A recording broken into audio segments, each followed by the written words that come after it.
that young Canterbury team in that final, to get to the final with a young team without all their star players, and to take Auckland right there, who have been the dominant team, to draw it full time and go to extra and just lose. It says a lot about that young team. Yep. Doesn't say much about Auckland.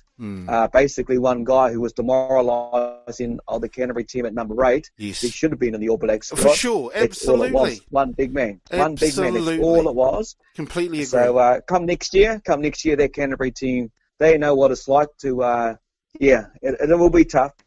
It's going to be hard for the Blues. But we'll see what happens this next year and bring it on. And I'm hoping the Hurricanes can bounce back.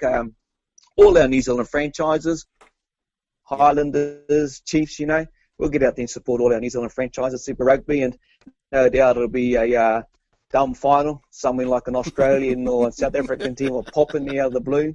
We'll dominate next year. Won't know how the bloody thing works. And then comes an African team like, hey, where'd you come from? Well, play there the final year. Now, you brought up a very good point, though. Akira, man, I can't understand how he didn't even make the squad. A 51-man squad. How does that guy not make a 51-man squad? Though I will say, Alame Demir would probably be thankful to Steve Hansen that he didn't make that squad. But, man, he's just been, and he's been part of the wider team for almost a year now. He's been there and thereabouts, and to be honest, since the Mighty 10 Cup started, he's been there. So it's been unbelievable. I just couldn't believe it when they never picked him. That was one of the, real, I don't know what the hell is going on sort of things that happened for me. What about you there, Riino? Yeah, it was a surprise. And from what I understand and I read between the lines of Steve Hansen, it's all to do with discipline. How they're going to work that on the young player. We know what he's like out there on the field. He's a beast. He's a machine and very, very powerful. If they don't look at him next year and take him into that wider squad for the World Cup in Japan, I reckon we may see us lose that young fella. Mm-hmm. He might head off overseas with the big coiners. Everything's all based around his younger brother, who either can play on the wing, fullback, or centre. So, for that big unit, I think from what I've read, it's just all to do with discipline. I thought him being in the mould of the All Blacks on this current tour would have been helpful to help discipline him, Yeah. But, they've gone with another Whitelock, also the guy down your way, or plays for the Hurricanes, I should say, Bridge, for the Magpies. Oh, yeah. I don't think of his name. He's playing tomorrow morning, I see, too, off the bench. Yeah. They've gone with something different, which is a shame. But, I think you're right, Keithy. Alama, very, very lucky that he stayed behind. But now he's got a role to do with the Māori All Blacks this weekend. True that. He does indeed, which I've got no doubt he'll be looking forward to, and deservedly so. But, what are your thoughts about Akira missing out on the All Blacks there, Ra?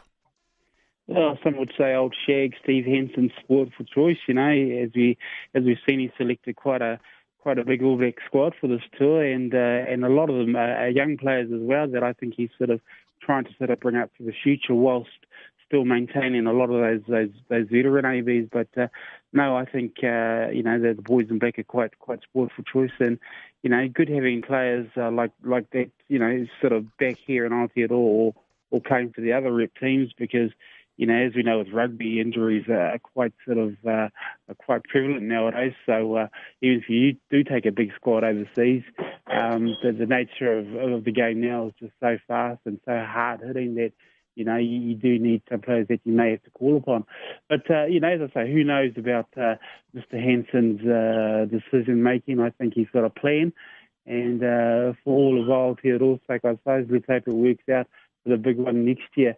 These games over in Japan and over in the British Isles, I think they just sort of build up some lead-ins to next year's World Cup. So, all will be revealed in 2019, and let's hope it goes in our favour. Yeah, absolutely. I completely agree with you there as well, Ra.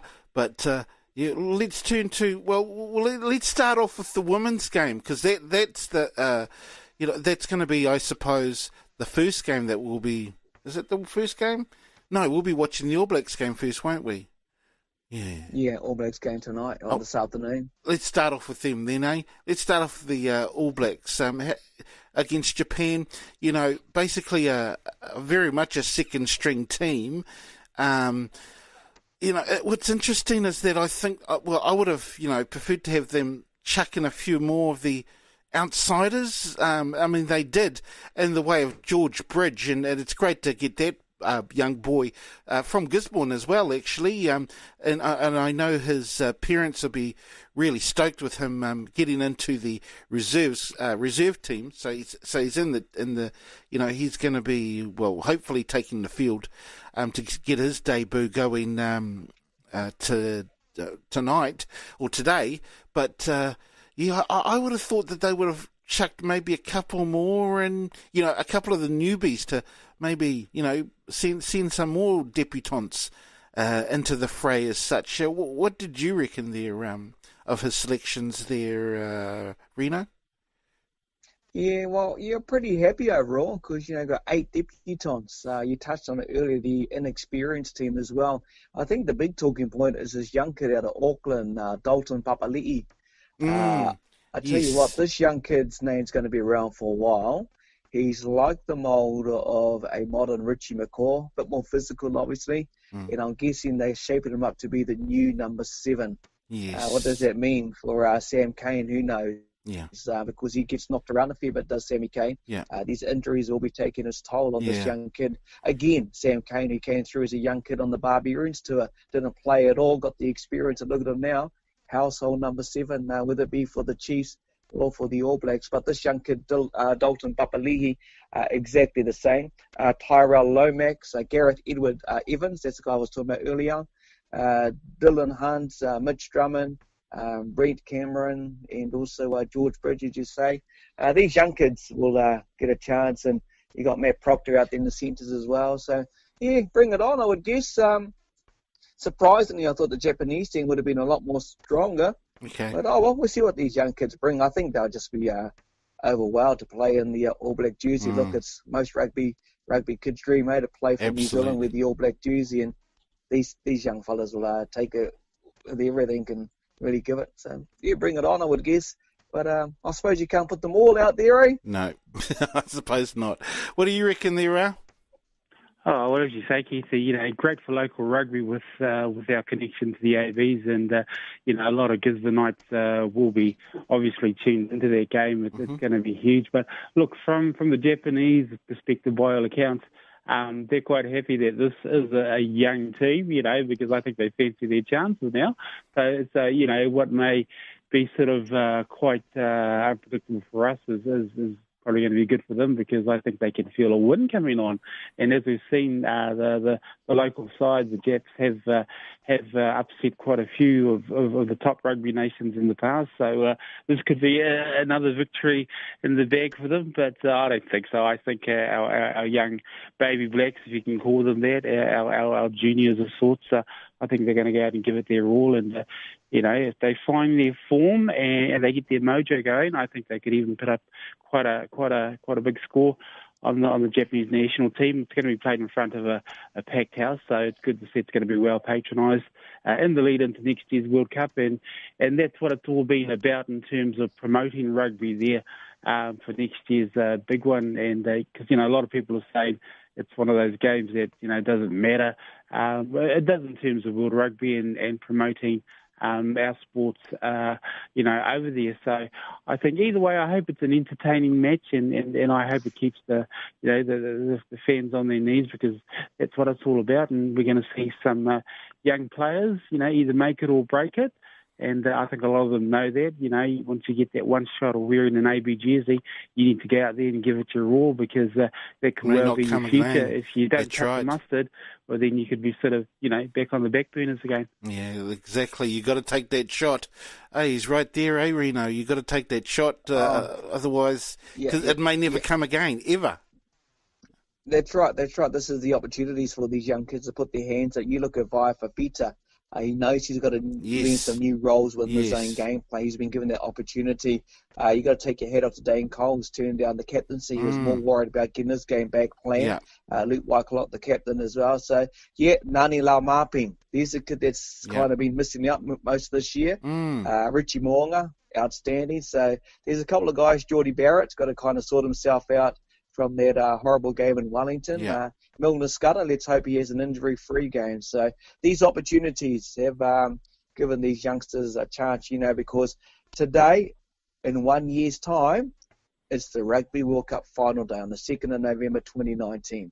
Yes. And it's going to be at that venue, Yokohama Stadium, that whole 70,000 people. So, it's only 20,000 more than Eden Park. But today is a big game, not only for those young fellas, but to think in 1 year's time, you might have the All Blacks there in the final, playing in 365 days. So it is a big thing. It's all about the Rugby World Cup, as Ra alluded to, and we're seeing the promotional work. Can you imagine if Japan beat the All Blacks today? I mean, it would be unbelievable. But not good for us, but, good for the... Actually, I don't even know if it would be good for the World Cup, because they hail the All Blacks as gods. The Japanese team, we're like, oh no, Riino, don't worry, bro, it ain't gonna happen. Why do I see that about that African game? It ain't gonna happen, bro. It ain't. See, Africa beat the All Blacks, and look what happened. if Japan beat the All Blacks today, bro, I will say the Warriors won't win next year. No, I don't think it's going to happen. And as much as Ra Walker was talking them up, he thinks it's not going to happen either, eh, Ra? He thinks it's not going to happen. Well, yeah, I mean, you got to buy a lotto ticket to think, that Japan will win. But look, war teams to beat the All Blacks, I hope it is a team like Japan. I'd rather them than a team like England or South Africa or Australia. It's good for those minnow nations to sort of take the scalp of a top team.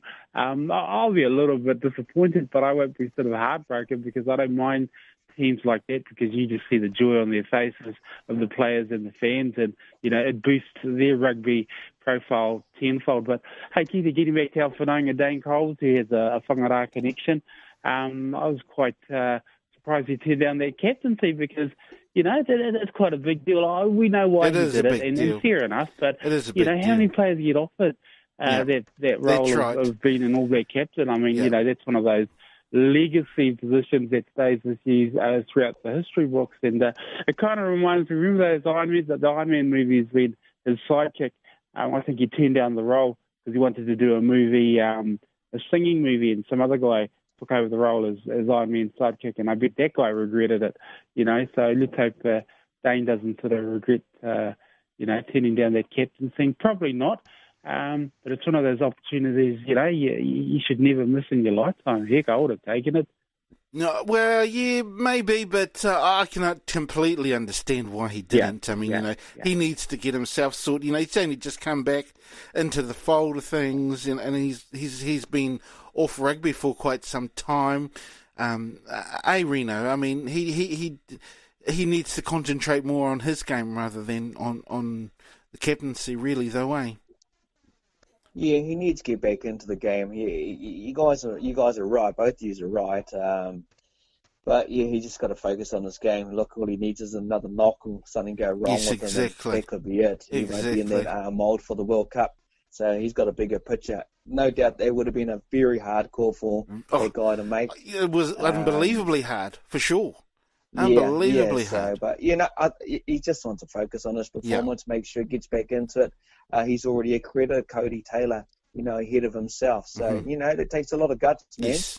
So you're good on it. He's back out there. Let's hope he has a good game, gets his throws right, and let's hope the boys can work it all together, because he's got to throw into a completely different line-out combination, which he's not used to. So got a lot of height in the line-out for the All Blacks. Some big boppers up front. So let's hope we have an entertaining game. I hope it's not a thrashing. I hope it's not like 50, 60-point thrashing. But if it is, well, I hope we get to see some entertaining running rugby. Yes. What the All Blacks are good at, and that'll make us appreciate the game, even though if it is a thrashing, but to see the skill level of these players, open, expensive game, and we'll see how it goes, eh? But I don't know. it's going to be entertaining. I'm looking forward to it. And then, is it tomorrow morning, the Black Ferns? Yes. We'll talk about the Black Ferns, though, right after the break. Tūranga FM.